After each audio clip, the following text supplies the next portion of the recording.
सच्ची घटना। यह एक सत्य घटना है कि किसी शैतान के पुजारी द्वारा जादू टोना करके किसी की मौत को कैसे अंजाम दिया जाता है। यह भी सत्य है कि एक बुरी आत्मा या शैतान अपने से ताकतवर शैतान से ही डरता है। शैतान के भी कई कैटेगरी होते हैं। जिस प्रकार मनुष्य में सबकी क्षमता अलग अलग होती है, उसी प्रकार विभिन्न क्षमता वाले शैतान भी होते हैं। शैतान का कारनामा और उसकी शक्ति की सच्चाई यह कानपुर के चकोरी इलाके की एयरफोर्स कॉलोनी की है, जिसका जीता जागता घटना आपके सामने बता रहा हूँ। पात्रों का नाम असली नहीं है, लेकिन घटना सही है, जिसमें से 3 की मृत्यु हो चुकी है और एक अभी भी जिंदा है। यह घटना कानपुर के एयरफोर्स कॉलोनी की है। अमरदीप एयरफोर्स में नौकरी करते थे। एक बार उनकी पोस्टिंग कानपुर में हुई। वहाँ वे पति पत्नी अपने एक छोटे बेटे के साथ एयरफोर्स कॉलोनी में ही रहते थे। उनकी ड्यूटी एयरफोर्स मेस में स्टोर कीपर के पद पर हुई थी। मेस के स्टोर कीपर की ऊपरी कमाई अच्छी थी, पर वे बेहद सख्त और ईमानदार थे, जिसके कारण उसके सहयोगी भी ऊपरी कमाई नहीं कर पाते थे। ऊपरी कमाई नहीं होने के कारण उनके सहयोगी अमरदीप पर ईर्ष्या करते थे। एक बार अमरदीप की साली नीलिमा और साला प्रमोद उनके यहाँ गए थे। उस समय नीलिमा और प्रमोद की शादी नहीं हुई थी। उस कॉलोनी वाले बताते थे कि यहाँ के 2-3 घर शुभ नहीं हैं, पर अमरदीप इन सब बातों को नहीं मानते थे। नीलिमा और प्रमोद को कुछ दिन के बाद उस घर से अजीब अजीब आवाज़ आने का महसूस होने लगा था, तथा कभी कभी चमगादड़ भी घर के अंदर घुस जाता था। लेकिन आवाज़ को भ्रम मानकर ध्यान नहीं दिया गया और चमगादड़ को भी आम बात समझा गया।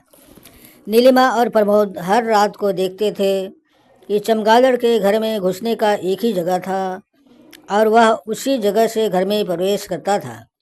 प्रमोद बताते हैं कि एक दिन अमरदीप का बेटा अकेले एक पलंग पर सोए हुए था, पर देर रात को प्रमोद अमरदीप के बेटे को उसकी माँ शशि के पास सुलाकर खुद उस पलंग पर सो गए। प्रमोद बताते हैं कि रात को 12 बजे के बाद कुछ अजीब सी आवाज़ आ रही थी। इतने में एक चमगादड़ प्रमोद के कंबल के अंदर घुस गया, और जब प्रमोद ने उस चमगादड़ को भगाने के लिए कंबल झाड़ा, तब वह चमगादड़ 2 हाथ के पंजे का आकार ले लिया, जिसके नाखून भी लंबे थे, और प्रमोद के गले को दबाना शुरू किया। तब प्रमोद ने पूरी शक्ति लगाकर उस शैतान के हाथ के पंजे को हटाया। तब वह हाथ का पंजा सामने गिर गया, जिसे अमरदीप ने भी देखा। प्रमोद के गले में भी नाखून का निशान पड़ गया था। उसके बाद उसी सप्ताह एक मौलवी को उस भूत भगाने के लिए बुलाया गया। जब वह मौलवी ज्यों ही घर के अंदर कदम रखा, उस भूत ने मौलवी के गाल पर जोरदार थप्पड़ जड़ दिया और बोला, भाग जाओ, नहीं तो तुम्हें भी मैं साथ लेता चलूँगा। जिससे वह मौलवी भी डर गया और बोला, यह बहुत शक्तिशाली है, मुझसे नहीं होगा। यह कहकर वह मौलवी वहाँ से चला गया। उसके बाद एक दूसरे तांत्रिक को बुलाया गया।